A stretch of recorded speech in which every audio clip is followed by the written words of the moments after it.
The universe seems to be endless with no signs of life.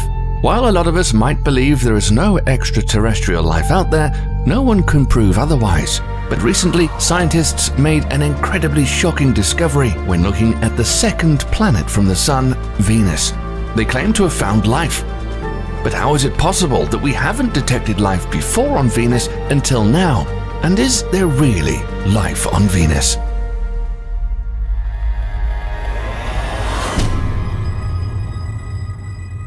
Venus is an incredibly hot world, but research seems to suggest it once had vast oceans.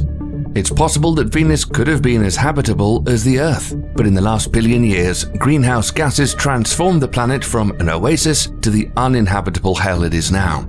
The scorched surface becoming too harsh for life forms that may have retreated deep into the ground or into the atmosphere to avoid extinction.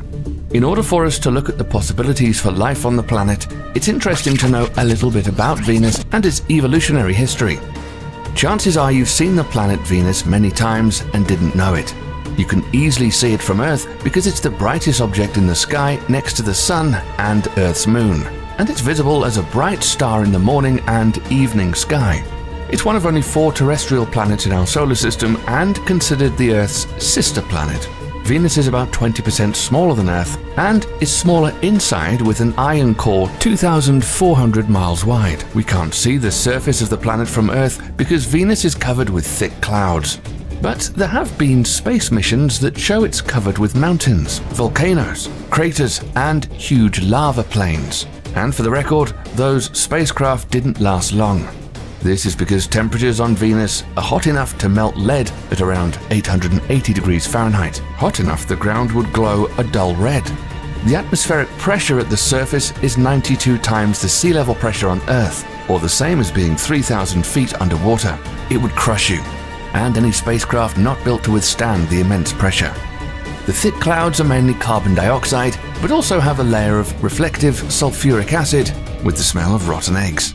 It's not a place you would want to be, or could survive more than a few seconds. Venus is too close to the Sun to sustain life as we know it, and averages a distance of about 67 million miles away from the Sun. However, about 3 billion years ago, the Sun was only 80% as luminous as it is now. With that in mind, it's possible that this hellish planet could have had an environment much like the Earth, and for about 2 to 3 billion years after the planet formed, life could have had plenty of time to emerge. The Pioneer Venus spacecraft launched by NASA in 1978 and several other space explorations have helped us study the planet and reveal some details on how it transformed from an Earth-like planet to the hellish place it is today. Evidence was found showing there may have been shallow oceans on the surface of Venus for 2 to 3 billion years, and temperatures on the planet would have ranged from a low of 68 degrees Fahrenheit to a high of 122 degrees Fahrenheit. It would have been easy for life to flourish under these conditions, and where there is water, there is a good chance of life. Ancient Venus was certainly a lot different than it is now, and it's been theorized that it formed out of ingredients similar to Earth, but followed a different evolutionary path. Its rotation rate around the Sun is 117 days compared to Earth's 1 day. But scientists say it's possible Venus once had the same rotational period as Earth. It had more dry land than the Earth, especially in the tropics, and the surface was ideal for making the planet habitable with plenty of water to support an abundance of life, and there was plenty of land to reduce the planet's sensitivity from incoming sunlight. But around 700 million years ago, some kind of massive resurfacing event triggered a runaway greenhouse effect, causing the planet's atmosphere to become very dense and very hot. No one knows for sure what caused this massive catastrophe to happen, but some researchers believe that volcanic activity may have been the cause, as magma and molten rock bubbled to the planet's surface, releasing huge amounts of carbon dioxide trapped in the planet's crust when it rapidly cooled after forming 4.2 billion years ago. This sounds like a scary occurrence, and similar events have happened here on Earth. The Siberian Traps is a huge 3 million square mile region of volcanic rock in Siberia, Russia. It's the evidence of a massive eruptive event that happened in the last 500 million years. The 2 million year eruption released toxic amounts of greenhouse gases and caused a mass extinction. So now that we know quite a bit about Venus, could simple life forms be struggling to survive on the planet after millions of years? And how would we know? Recently, scientists say they've discovered a chemical called phosphine in the clouds of Venus. Phosphine is made up of 1 atom of phosphorus and 3 atoms of hydrogen. It's also been detected here on Earth, on Jupiter and Saturn. So, how is this discovery of phosphine evidence for life? The one thing that got researchers excited about the smelly flammable gas is that, as far as we know, phosphine can only be made by life, whether it be humans or microbes. Humans have made it to use as a poisonous chemical weapon that was used in World War I, and it's still made as an agricultural fumigant. But the interesting thing is that phosphine is also made naturally by some species of anaerobic bacteria. These are organisms that survive in oxygen-starved environments, such as landfills and marshlands. With that in mind, researchers set out looking for phosphine on other planets, since finding it could indicate the presence of alien metabolisms, and they found it in the clouds of Venus. Using the largest astronomical telescope in the world, the James Clerk Maxwell Telescope and the Atacama Large Millimeter Array Telescope, researchers measured trace gases in the Venus atmosphere. Phosphine should not be in the Venusian atmosphere at all. It's extremely hard to produce, and the chemicals in the clouds should destroy the molecules before it can accumulate in amounts large enough to be observed. So, what could be creating the phosphine? Some scientists say it's too early to conclude life does exist on Venus, and that the data needs to be verified, and the phosphine fingerprint could be a false signal introduced by the telescopes or data processing. But if phosphine is really floating through the clouds on Venus, it suggests one of two things. Alien life forms are linking together phosphorus and hydrogen atoms, or there is some completely new chemistry that we don't know about that's creating phosphine in the absence of life.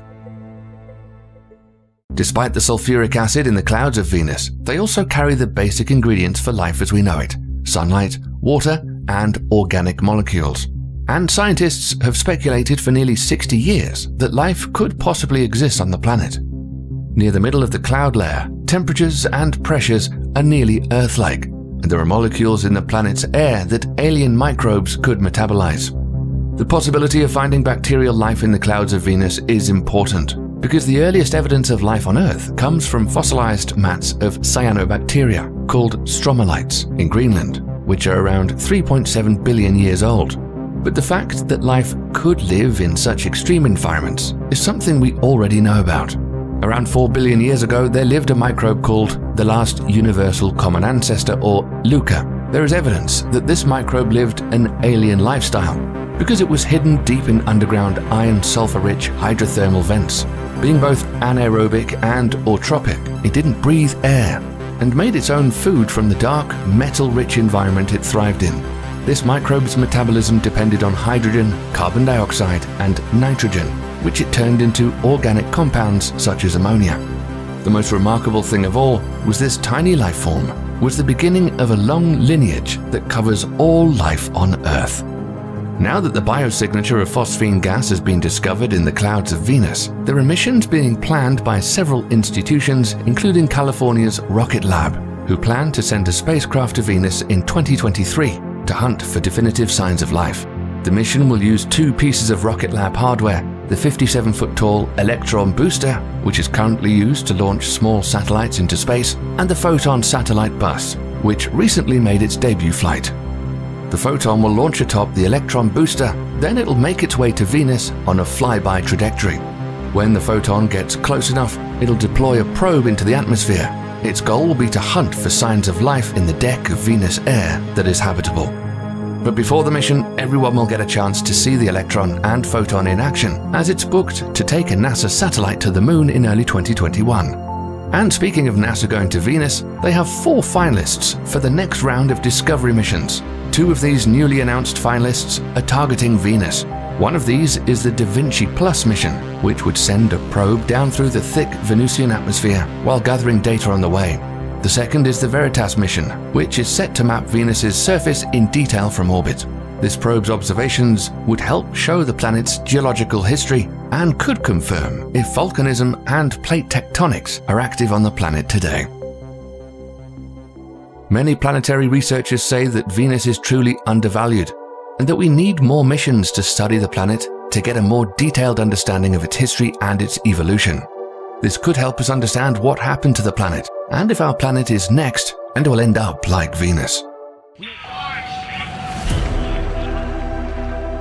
Since the beginning of the space age, mankind has developed many new technologies to help better study the universe, our galaxy, the solar system, and look for evidence of extraterrestrial life. Look at this tiny pinhole of light in space. That's us. That's planet Earth. On August the 25th, 2012, 35 years after it was launched, Voyager 1 left our solar system.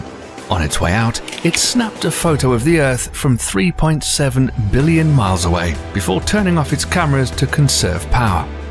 Now it's reached interstellar space, and after 43 years and 4 months, the spacecraft still communicates using the Deep Space Network. But Voyager 1 found that interstellar space is a lot weirder than we thought. What have we discovered, and why is it so important?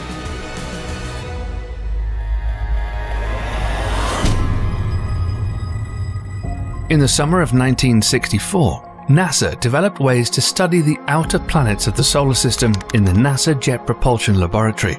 Engineer Gary Flandreau predicted that by the end of the 1970s, there'd be a rare alignment of the planets Jupiter, Saturn, Uranus, and Neptune that only occurs once every 175 years.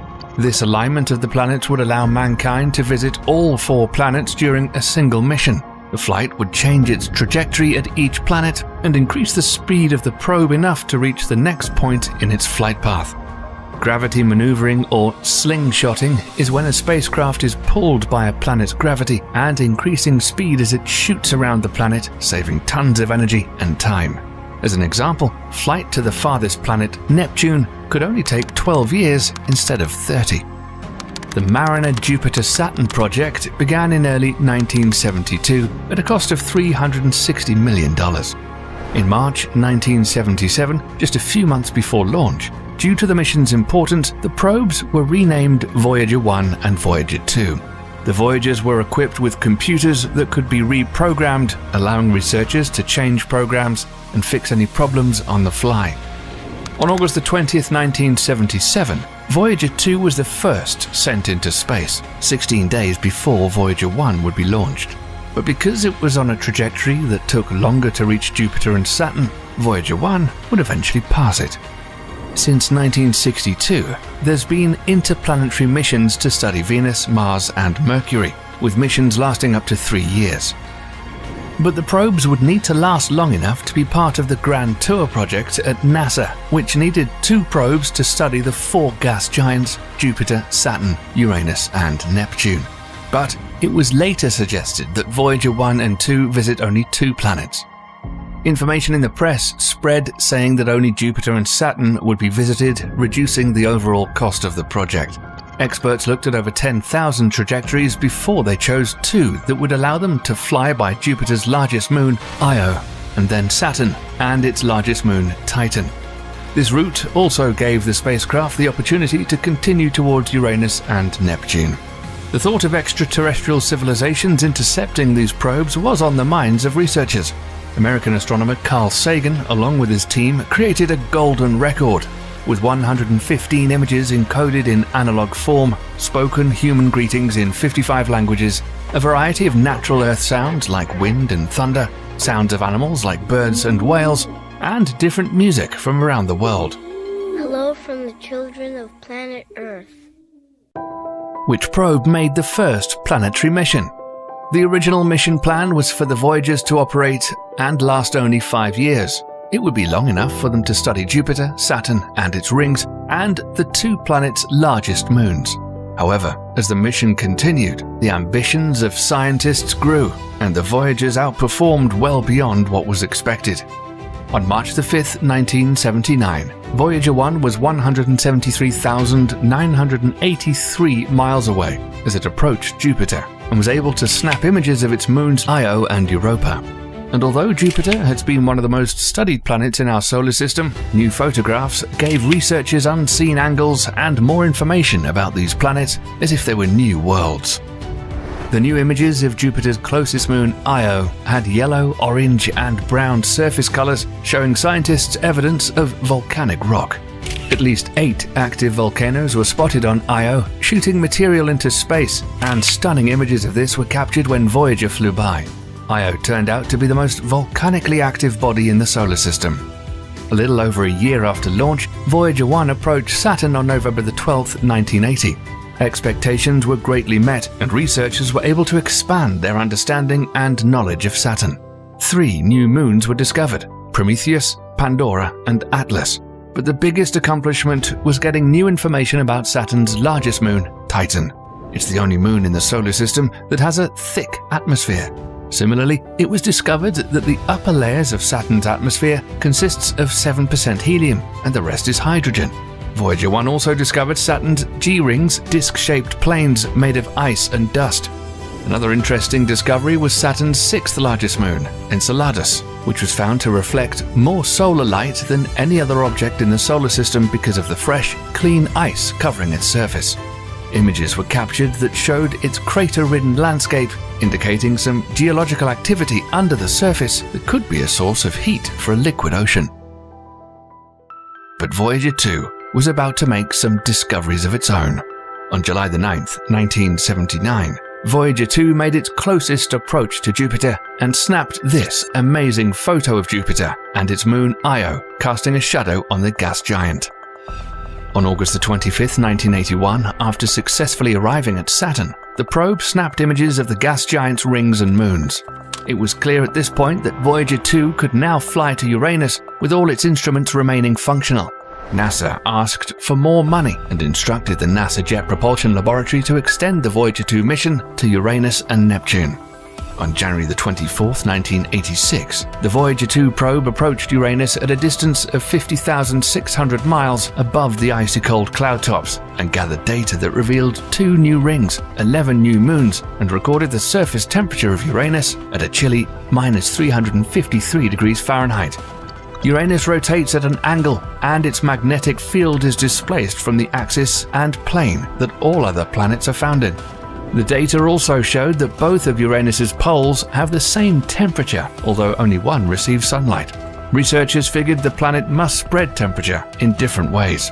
Recently, researchers were going over the decades-old data and studying the 45-hour convergence of the probe and Uranus when they noticed a 60-second jolt in its magnetic recording. It was discovered that Voyager 2 flew through a plasmoid, a giant magnetic bubble that might have been carrying the atmosphere of Uranus out to space. Actually, all planets leak atmosphere into space, and even Earth's atmosphere does the same thing. But don't worry, we have enough atmosphere to last billions of years. When Voyager 2 approached Neptune, researchers didn't think they'd see anything other than darkness. NASA crews increased the size of Deep Space Station's radio antenna in Canberra, Australia, to catch the incredibly weak radio signals that the probe was relaying from Neptune. On August 25, 1989, Voyager 2 was 30,000 miles away from the 8th planet in the solar system.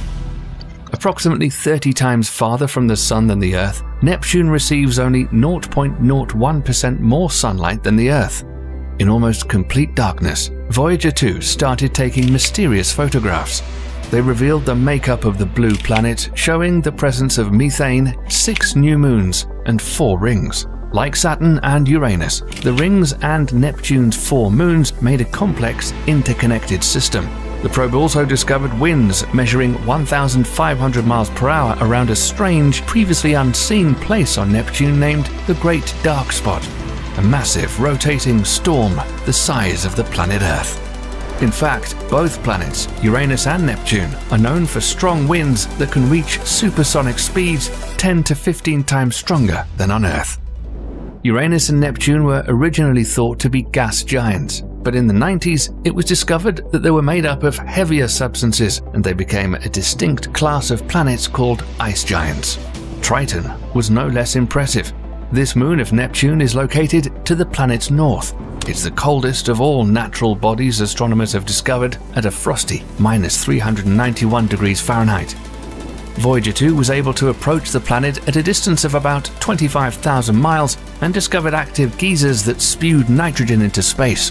Triton was the final object that the space probe would meet in the solar system before heading out into the great unknown. Where will the Voyagers go next? The Voyager's interplanetary missions have been completed, providing astronomers with lots of new knowledge and a better understanding of our solar system. These two probes, together, made huge breakthroughs in astronomy. Distant object in space made by humans, and Voyager 2 was the first to study the 4 outer planets, Jupiter, Saturn, Uranus and Neptune, and also entered interstellar space in November 2018. But when Voyager 1 went into interstellar space, the instrument that measures the temperature of plasma had stopped working, but Voyager 2 still had a working instrument. Our Sun does a lot more than just provide light and warmth. The entire solar system is moving through space and is surrounded by a bubble called the heliosphere. This bubble is continually inflated by plasma coming from the Sun and is known as the solar wind. It extends 11 billion miles from the Sun's leading edge, surrounding all 8 planets and beyond. And a good thing too. Outside the heliosphere, in interstellar space, radiation levels and cosmic rays are a lot higher than inside the bubble. The Sun's solar winds are protecting the entire solar system as it flies through space. The heliosphere extends far beyond the region of Pluto until it encounters what is called the termination shock, where its motion slows abruptly because of the outside pressure of the interstellar medium. Voyager 2 discovered that the interstellar medium was at least 54,000 degrees Fahrenheit, but the plasma is so thin and diffuse that the temperatures around Voyager 2 remained extremely cold. The Voyagers have started supplementary missions to study the outer regions of the solar system in interstellar space. These two probes are still speeding across interstellar space and will never return to the solar system and only have the infinite reaches of space ahead of them. NASA's website shows where the Voyagers are in real time. They're getting further and further away from the Earth, every day letting us know we could expect the unexpected. It seems there's no other place in the universe with a dense atmosphere. Mountains, sand dunes, plains, lakes, rivers and oceans, except the planet Earth. But it turns out there's actually a place much like the Earth in our solar system that has a complex weather cycle, landscapes carved by liquid, and volcanic activity. It may even resemble the Earth in its earliest stages, and some scientists think it might be better to colonize it first instead of Mars.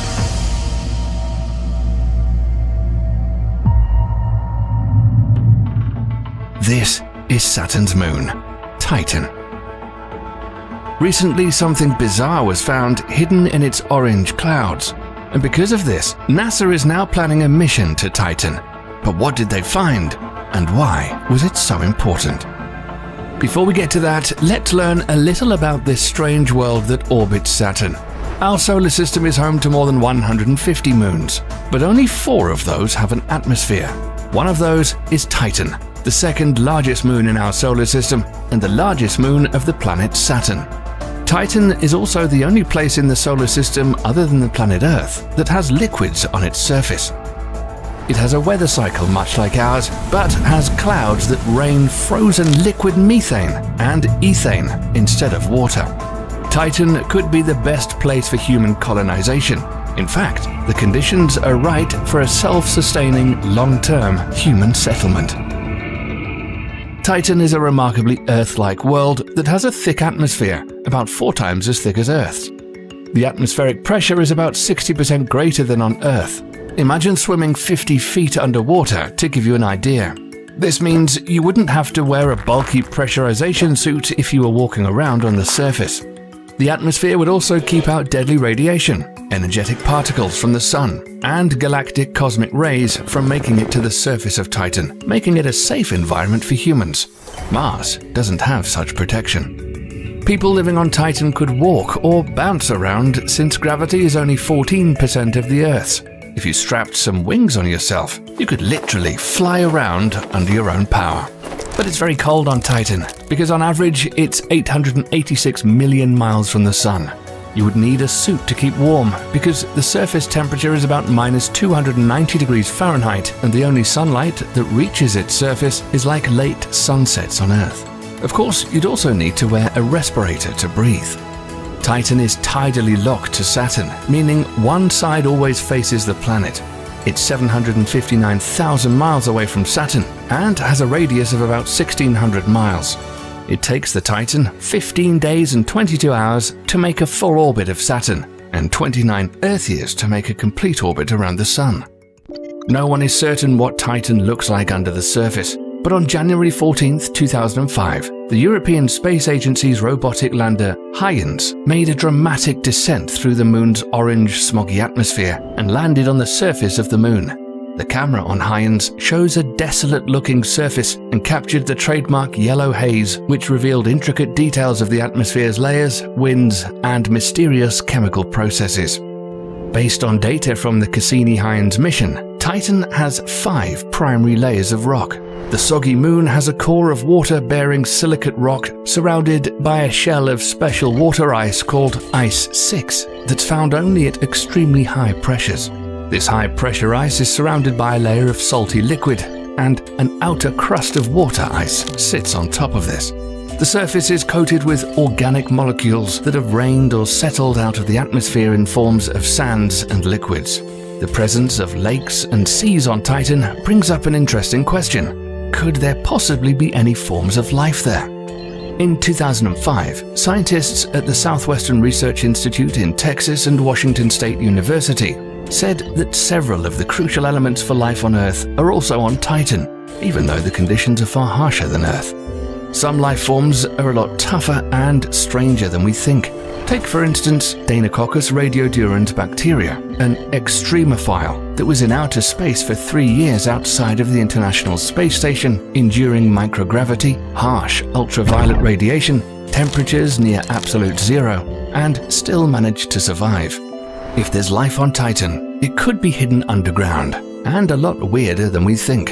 The Cassini spacecraft revealed that the Moon is hiding an underground ocean of liquid water mixed with salts and ammonia. Titan could potentially have environments with conditions suitable for life as we know it in the subsurface ocean, or bizarre alien life that we don't know about yet in the hydrocarbon liquid on the surface. But what happened there recently that drew our attention there?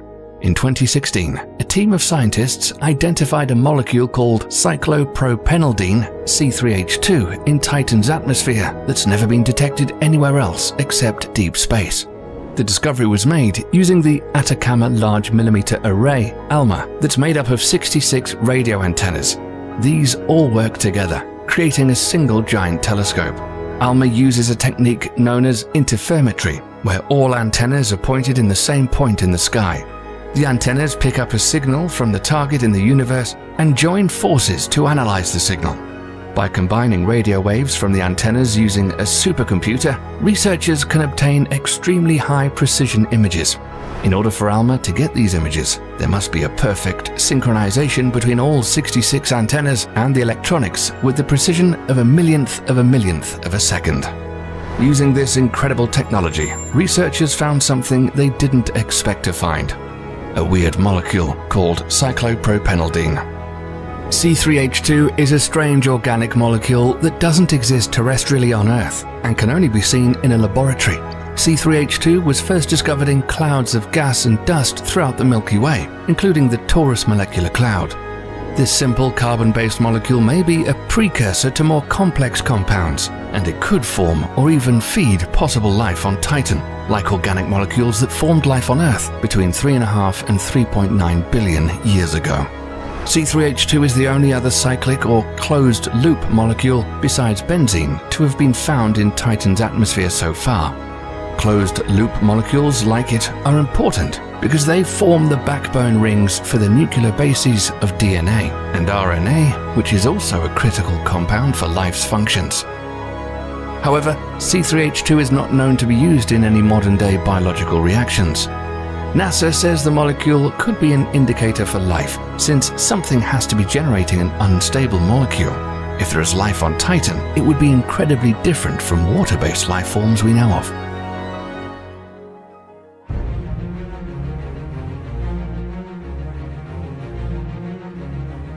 NASA was so intrigued by this new discovery on Titan that it wants to study the Moon more and announced the Dragonfly mission in 2019, which is planned to launch in 2027. It'll take 9 years for it to reach Titan, arriving in 2036, and will cost a total of $1 billion, including its ride into space. The Dragonfly is a very unique spacecraft design and is much like a large quadcopter drone with 2 rotors on each of the spacecraft's 4 corners, hence the name Dragonfly. When it arrives at Titan in the year 2035, it'll need to travel to different areas for study. The Mars Curiosity rover used special tracks to roam the red planet. But with Dragonfly, scientists decided to take advantage of the moon's low gravity with a flying vehicle. This will be the first time that NASA will fly a multi-rotor spacecraft for science, and Dragonfly will be able to make vertical takeoffs and landings. Despite the lower gravity on Titan, it still needs electricity to fly around. So the Dragonfly is equipped with a radioisotope thermoelectric generator, a type of nuclear battery that converts heat from decaying plutonium-238 into electricity. This means it could fly and operate on Titan for decades. Since Dragonfly can easily fly around, it can be moved so that it's always facing the Earth for direct communication, which takes 70 to 90 minutes each way, since Titan is so far away from the Earth. During its proposed 2.7-year mission, Dragonfly will take advantage of the dense atmosphere that'll keep cosmic rays and radiation from destroying it. And it will fly to many different locations to pick up surface materials for chemistry experiments. It'll also check out the planet to see if it's possible for humans to inhabit it one day. Since the building blocks of life, or the organic molecules on Titan, are expected to be similar to those on Earth before life arose, Dragonfly will help study how far pre-life chemistry has progressed to see how life evolved on our own planet. See, we have no idea how life really formed and began on our planet. All we know is that it involved organic molecules. Dragonfly will check out the moon's atmosphere, what the surface is made of, and the ocean that lays below the surface, looking for complex organic materials that are the keys to life. Now, the only thing left is to build the spacecraft and get it ready to launch. Even if we don't find what we're expecting there, the Dragonfly mission will show us a lot more about Titan. It seems that we may soon find life on another planet or moon, and that'll be a very exciting time for science and humanity.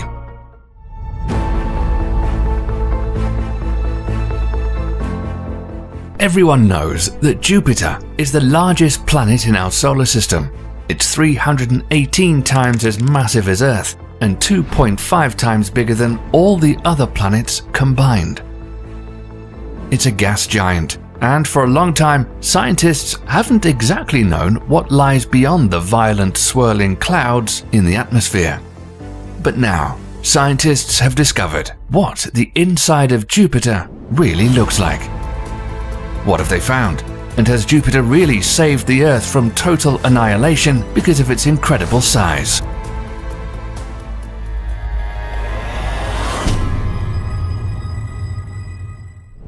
Our solar system began as a disk of dust and gas some 4.6 billion years ago.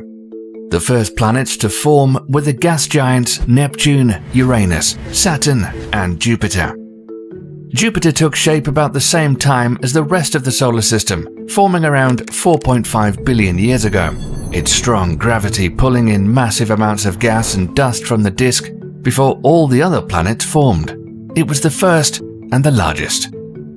Jupiter is mostly made up of hydrogen and helium, about 90% hydrogen and about 10% helium, almost the same composition as our Sun, which is about 70% hydrogen and 28% helium. Some astronomers call Jupiter a failed star.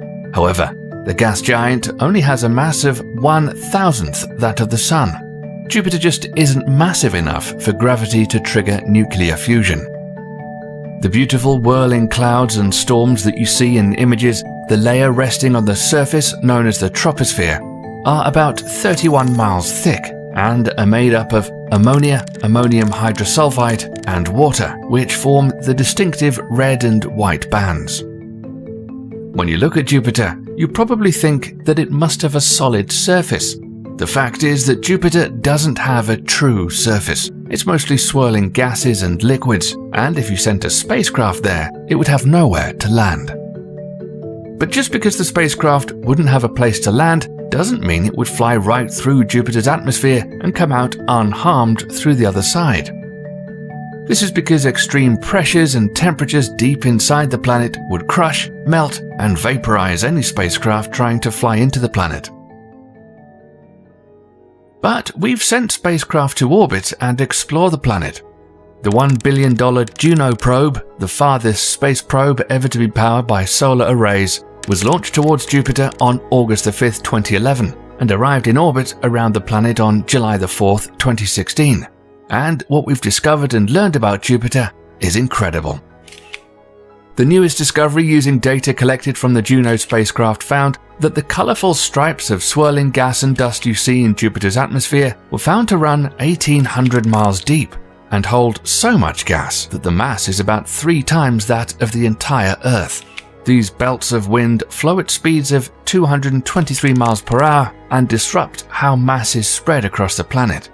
It was also discovered that Jupiter's atmosphere is rotating differently, with zones and bands rotating at speeds that are different by up to 328 feet per second. Those bands on different colors you see are actually traveling in opposite directions. Lighter bands move in the direction of Jupiter's rotation, circling the planet faster than it spins, and the dark-colored bands move slower in the opposite direction and take longer to move around the planet. So how does a giant ball of gas floating around in space stay together and form a planet? The Jovian magnetosphere is the cavity created in the solar wind by Jupiter's powerful magnetic field, ballooning 600,000 to 2 million miles, and tapers into a tadpole-shaped tail extending more than 600 miles behind Jupiter. This magnetosphere is the largest and most powerful of any planetary magnetosphere in the solar system. Jupiter's magnetic field is generated by electrical currents in the planet's outer core, which is composed of liquid metallic hydrogen. This magnetic field was found to be almost 20,000 times as powerful as Earth, and rotates, with the planet sweeping up particles that have an electric charge. The electromagnetic storms they generate are so strong that they can be heard by amateur radio operators on Earth, beamed towards us by plasmas and magnetic field lines. These signals are sometimes even more powerful than radio signals from the sun. This magnetic field traps swarms of charged particles and accelerates them to very high energies, and creates intense radiation that bombards the innermost of its 67 confirmed and named moons, and would destroy anything that got close. Speaking of Jupiter's moons, scientists have recently discovered an FM signal emanating from one of Jupiter's moons, Ganymede. If you want to see a video about this mysterious signal and Jupiter's giant moons, let us know in the comments. By now you may be wondering, does Jupiter have a solid inner core? Studies have found the planet's interior moves as a single body and behaves as if it were a rigid solid, despite its fluid nature. For now, we simply do not know if Jupiter has a solid core or not, but the Juno spacecraft should be able to help discover this, and what the mass and makeup of this solid core is, if it exists. We do know that at Jupiter's core, whatever it's made of, the pressure is about 100,000 times the pressure on Earth. The Great Red Spot is one of the most iconic features of the planet. It's a massive storm the size of the Earth that's been raging since it was first sighted in 1831.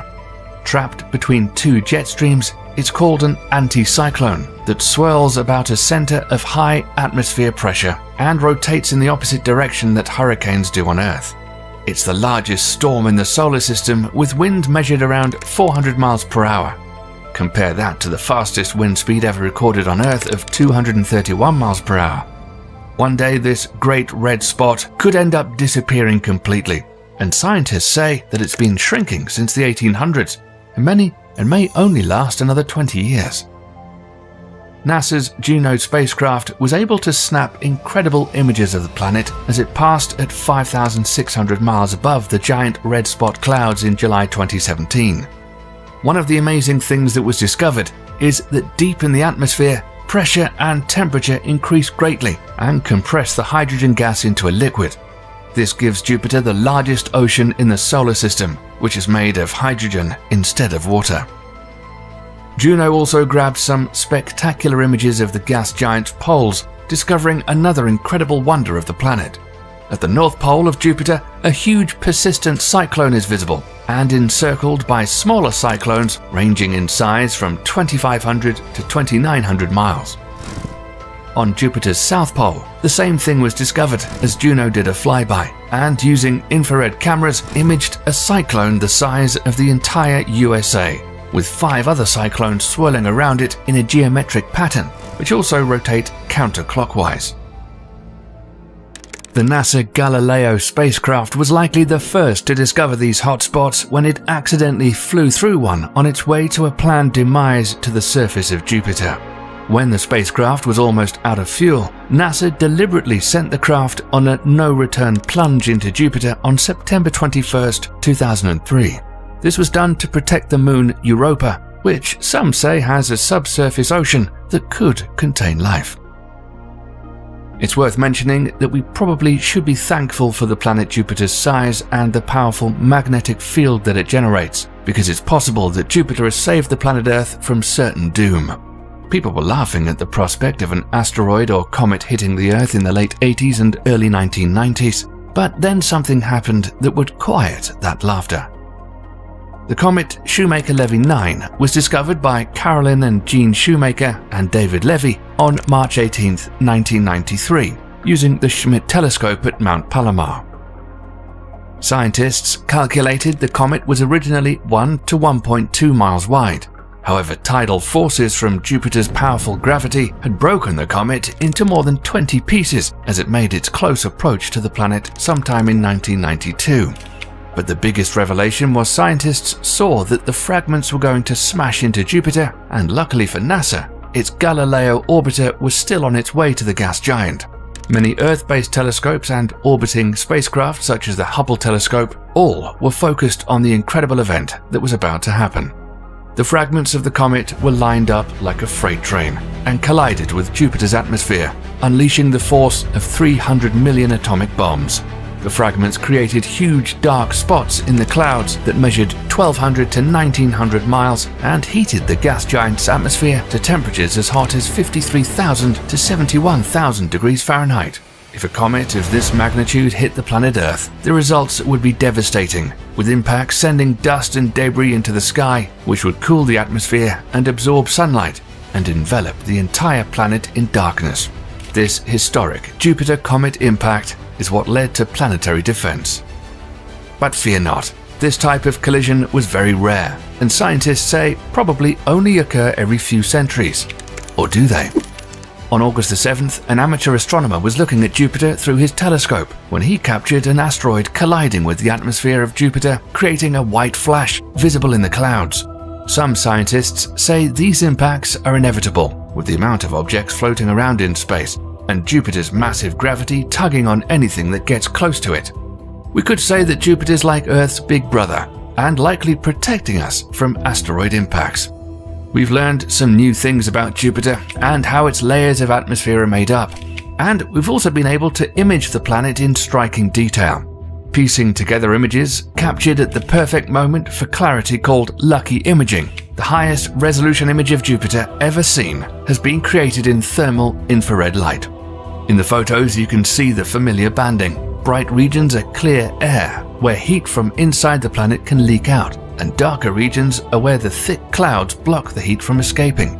This proves that the interior of Jupiter is very hot, heat left over from its formation billions of years ago. When taking a look at Jupiter through the Hubble telescope, what you see is sunlight reflecting off the cloud tops. With these amazing images, we're learning more and more about Jupiter every day. And we're not done yet. Juno is still on its mission, and only about 1/3 through its planned mapping of the planet. And there are still reasons to believe that Jupiter may have a rocky center that's enveloped in a layer of metallic hydrogen. We're definitely going to get more incredible images of Jupiter coming soon, and we're about to unlock the mysteries of the biggest planet in the solar system. So make sure to stay tuned here to see the latest stunning images of Jupiter. Before modern telescopes, humans could only imagine what the surface of the Sun and the planets looked like. Now, advanced technology has made it possible to get in close and take images of the Sun and the planets deep in our solar system. Now, get ready to see the solar system as you've never seen it before, and see images that were so good they shocked astronomers.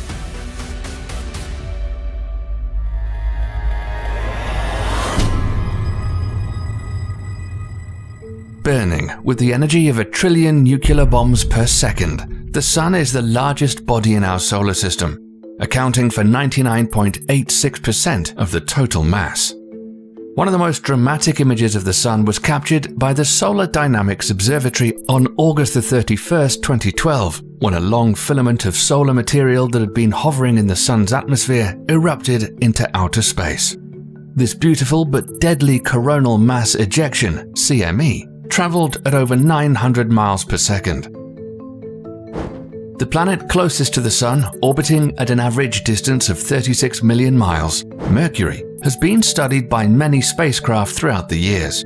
But NASA's Messenger spacecraft was the first to orbit the planet. Images showed the surface covered in craters in all sizes and massive asteroid impact sites, like the Van Eyck crater, which is 168 miles in diameter, and the Caloris Basin, which is 960 miles in diameter, with mountains at the outer rim 1.2 miles high. These are images with spectral surface measurements that were taken on April 29, 2015. Messenger snapped more than 200,000 images of Mercury before ending its mission in 2015 with an intentional crash into the planet's surface. The probe's demise was inevitable, as Messenger had been orbiting Mercury since March 2011 and had run out of fuel. Right before impact, it sent back its final image, the highest resolution photo of Mercury ever captured. You'd think that Mercury would be the hottest planet because it's the closest to the Sun, but our next planet is actually the hottest in the solar system. The second planet from the Sun, and also Earth's closest neighboring planet, Venus, has a thick atmosphere made up mostly of carbon dioxide, sulfur dioxide, and nitrogen gas, which traps the heat of the Sun, making it a hellish world. Venera 13 was a probe built in the Soviet Union for the Venera program to explore Venus. It was the first lander to transmit color images from the surface of Venus. Venus is a hot world, with surface temperatures as high as 880 degrees Fahrenheit. The probe was designed to only last 30 minutes, but it must have been built like a tank, because it continued to transmit data and images for more than 2 hours after landing on March 1, 1982. NASA then sent the Magellan spacecraft to Venus in 1990 to image and map the entire surface. It sent back images of the planet's surface showing evidence of volcanism, tectonic plate movement, turbulent surface winds, and miles of lava channels, including one measuring 5,550 miles long. Another incredible image of the volcano Mat Mons that rises 3 miles. Once Magellan was finished mapping the entire surface, it also ended its mission and crashed into the fiery planet. The third rock from the Sun, the Earth, is very unique and the only place known to have life in the solar system. There have been lots of amazing images taken of the planet we live on, but modern satellite photos are probably the most breathtaking, like this image from NASA of the Earth as it looks right now. This amazing true color image was taken by NASA's Moderate Resolution Imaging Spectroradiometer from 22,000 miles above the Earth and shows North and South America as they appear from orbit. The Moon also making a guest appearance in the background. And on December 14, 2020, NASA captured a total solar eclipse with the GOES 16. That's quite amazing. But here is something you may not have seen. In March 2011, a Russian satellite named Electro-L captured incredibly detailed images of the Earth that appear to rival NASA images. Many claimed that they are more accurate and show different things, but NASA say they're not accurate. We're not sure. But which images do you think are the best? And by the way, remember the Messenger spacecraft? It snapped a photo of the Earth and of the Moon and sent us a postcard before speeding towards Mercury. Mars has always been of great interest to humans. The fourth planet from the Sun, the red Martian planet, has been studied heavily. The Viking Orbiter 1 took stunning snapshots of Mars in 1979, like this photo of the Valles Marineris. And the Viking 2 orbiter snapped an image showing the southern polar plains and polar ice cap. In 2013, the Mars European Space Agency's Mars Express took highly detailed images of Hebes Chasma, the northernmost part of Valles Marineris, as seen in this movie created from the images. But since then, 4 rovers have already been on the planet's surface, studying and snapping photos. The images from the Mars Curiosity rover, including a selfie, were the most incredible images from the surface of an alien world. This is a 1.8 billion panoramic view made up of over 1,200 images of Mars as seen by Curiosity, which is still operational. The largest planet in our solar system, the gas giant Jupiter, has the most unique look of all the planets with its giant Great Red Spot, a storm on the planet that's been raging for 350 years and is so large it could swallow the Earth whole. On July 10, 2017, the Juno spacecraft flew just 5,600 miles above the Great Red Spot and nabbed the closest image of the massive storm ever taken. This image, a bit farther away, is a little bit truer in color to what we would see if we were orbiting Jupiter. But Juno also captured unbelievable images of polar regions, which cannot be seen from Earth. And what surprised astronomers was that Jupiter's North Pole has 8 storms swirling at its center, and they're laid out in a precise geometric pattern, the storms appearing as stable fixtures in Jupiter's atmosphere and not normal weather. But more incredible photos would come, and on November 13, 2018, a new image from Juno was created using data from the JunoCam imager that's nothing short of breathtaking. And on June 27, 2019, the Hubble telescope captured the planet's trademark Great Red Spot, which researchers say is shrinking. We got an awesome video coming up on Jupiter, so make sure not to miss it. As the #1 contender for the most beautiful celestial body in the solar system, Saturn is hard to beat with its iconic rings. And probably the best images of Saturn to date come from the Cassini-Huygens spacecraft. On October 21, 2002, the spacecraft was 177 million miles away from Saturn when it snapped this photo. And on March 27, 2004, as it got closer, took this natural color image as it neared its arrival into Saturn's orbit. Now here's a mind-blowing image of Saturn you may never have seen before. This is Saturn backlit by the sun, and with that added light, Cassini was able to image the ring system in a way not possible from Earth, and the result is stunning. But in 2004, the Hubble telescope was also in on the action and snapped an amazing photo of an aurora. In 2016, the Cassini spacecraft sent back images of Saturn's northern hemisphere. What scientists were surprised to see was a hexagonal vortex storms. They've been studied, but no one's sure how this forms. On September 15, 2017, the spacecraft made its final approach towards the gas giant, and before sending this final image, burned up in Saturn's atmosphere like a meteor. Known as the sideways planet because it rotates on its side, the 7th planet from the Sun. One of the best images taken, Voyager 2, made a flyby of the planet in 1999, and this image was taken using 3 color filters. And on July the 11th and 12th, 2004, a composite image of Uranus obtained by the Keck telescope was published showing the icy cold world and its rings. Those bright spots that you see on the surface of the planet are auroras. In November of 2011, the Hubble telescope snapped an awesome image of Uranus, and a colorized photo shows an icy blue sphere with red rings. And in 2017, the Hubble telescope captured auroras again on Uranus. Neptune is the 8th planet in our solar system and the farthest away from the Sun. The only spacecraft that's been close to Neptune is Voyager 2. One image taken by the spacecraft shows a giant storm raging on the surface of the planet, Neptune's great dark spot. Before Voyager 2 would complete its mission and head towards interstellar space, it made a close approach and snapped this image showing bright cloud streaks in Neptune's atmosphere.